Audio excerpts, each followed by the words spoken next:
Jake Paul is said to be training alongside Tyson Fury as he gears up for a potential showdown with Anthony Joshua. Fury claims Jake has edged closer to the long-term targets he set for himself and sees this fight as a major leap in that direction. In Fury's view, Jake is attacking this moment with real ambition, calling the matchup nearly even because Paul has evolved far past his early online persona and now competes with genuine seriousness. And even if you don't actually achieve the biggest target in your life, you might get close to it, so it's definitely worth pursuing. But someone who doesn't have goals and doesn't have a target. Jake insists he's grinding harder than ever, declaring that becoming a world champion remains his ultimate mission. His camp is reportedly strict towers devoted to stamina technique and eliminating the flaws critics constantly point out. Paul is convinced that this level of discipline will eventually pay off, hoping to reshape his identity from celebrity attraction to legitimate contender. Not be treated like I'm Jake Paul or a famous person. No, like they treat me like I'm trying to become a world champion, which is exactly the case.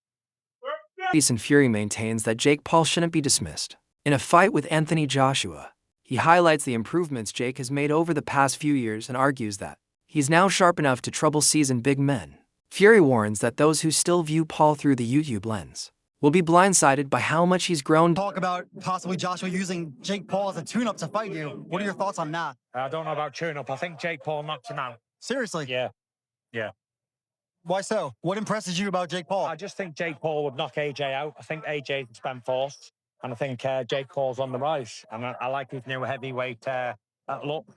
Hearn, long known for his blunt take on boxing's business side, argues that Joshua would be wise to take the Jake Paul fight. Hearn stresses that the sport has always revolved around revenue as much as competition, and a matchup like this could produce a financial windfall few fighters ever see. While purists question the legitimacy, Hearn says the money alone makes the conversation unavoidable. Big events that draw global attention often outweigh traditional matchmaking norms. Whether he should fight Jake Paul. What's your view on that, Barry? Money. Don't be silly.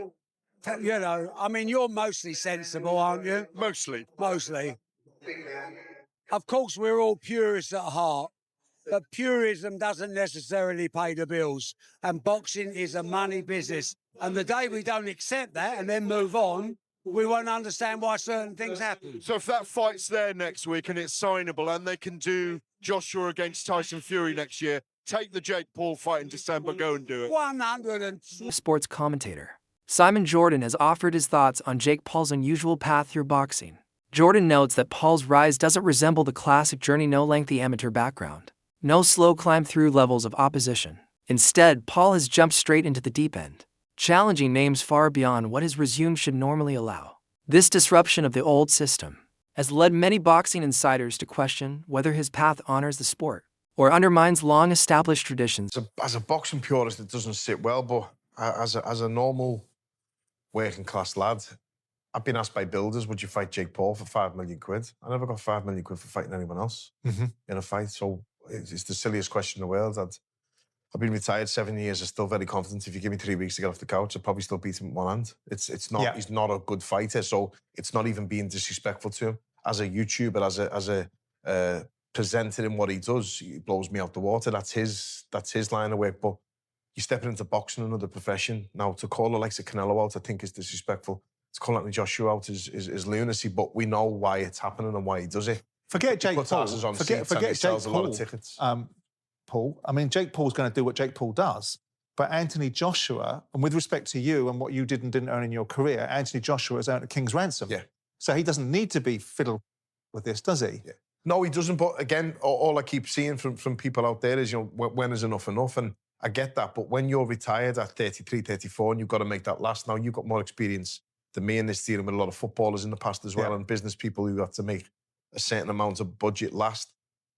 Despite the criticism, one thing is undeniable. Jake Paul has brought huge paydays to several fighters who previously earned far less. However, his brash style has rubbed many the wrong way. Analysts point out that he has openly mocked legends and taken shots at respected veterans, which some see as crossing a line.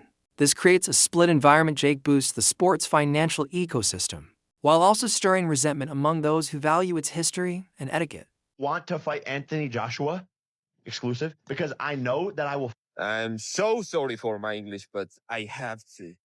See, Jake Paul does lots of good things. He has a camp for kids where he, I guess, uh, gives training and coaching and gloves and environment for kids in Puerto Rico.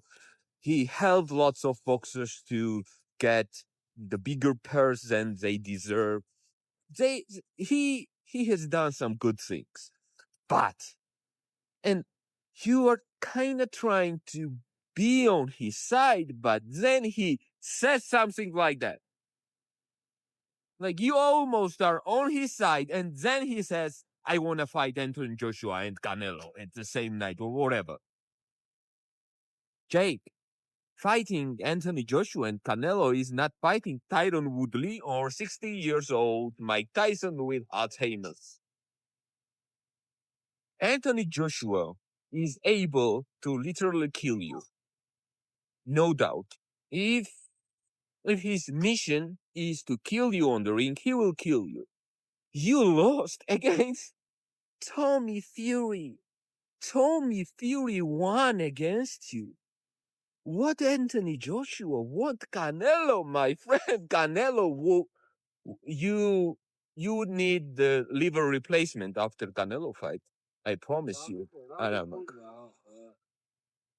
So stop doing that shit. Do the good things you are doing, and we will be on your side. Just stop saying crazy shit. Conversation around Joshua versus Paul goes beyond simple dollars. Comparisons to Gervonta Davis's exhibition with Paul often arise, but analysts say the situations are nothing alike. Davis was far smaller, while Joshua brings heavyweight dimensions and championship pedigree. Experts insist Joshua wouldn't treat this like a novelty fight. He would aim for a real contest, expecting Paul to step into a setting where strength, timing, and experience truly matter. One, yes, that's the former heavyweight champ.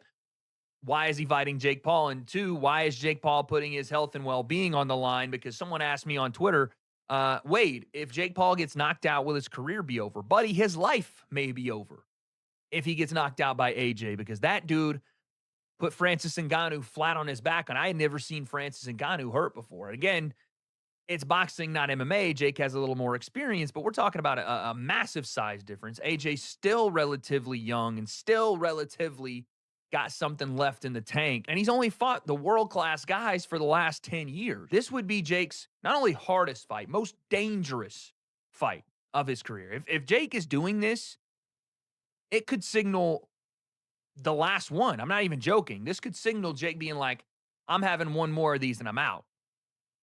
Because where do you go from Anthony Joshua?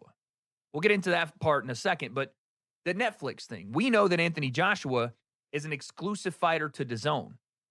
Eddie Hearn has stated that multiple times. AJ, I'm pretty sure, even has a piece of DAZN. I could be wrong about that, but he signed a mega deal years ago with them.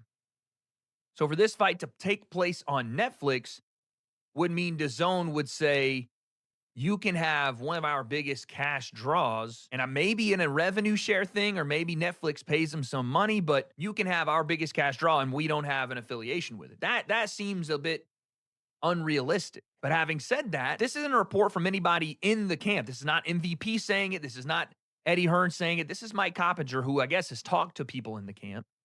But an independent source saying that they are finalizing a deal. Not that they're in talks. They are finalizing a deal. So this is, again, we're talking 1 yard line, first and goal